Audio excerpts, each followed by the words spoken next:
Check, check, check. What is going on, everybody? Welcome to Opinions Not Gospel. This one's mostly for realtors, but I guess if you are a buyer or a seller, it's probably good for you too. Let me preface this with always saying, at the end of the day, we are advisors for our clients. We are never the decision makers. It's always the client's decision on how they want to proceed in the transaction, and we can just do our best to help them achieve their goals. With that being said, the majority of transactions, I do not think that going into backup position is beneficial for your buyer.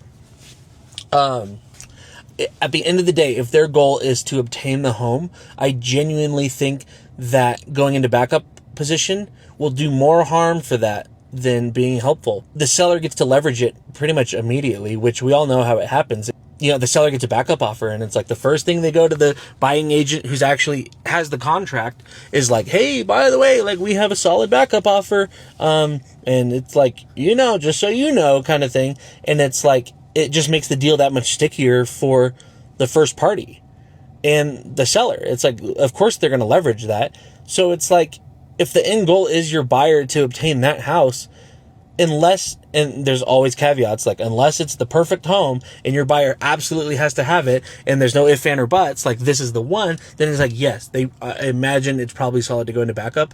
But for the majority of the time, I don't feel like it's in the best interest of my client to do that. And then it's like, on top of that, it's like, what's the first thing that happens when a house falls through? It's like everybody calls and texts and they're like, what's wrong with the house? There must have been something on the home inspection. There's going to be a price reduction. And then there's a whole nother realm of negotiation. So it's like, why even be in that position in the first place without that knowledge going back into it? Obviously, this is just my opinion. I would love to hear if somebody disagrees. I'm always willing to change my mind on these things because we're always trying to grow and be better for our clients. So let me know what you think. I would love to hear your opinion on it. And yeah, later.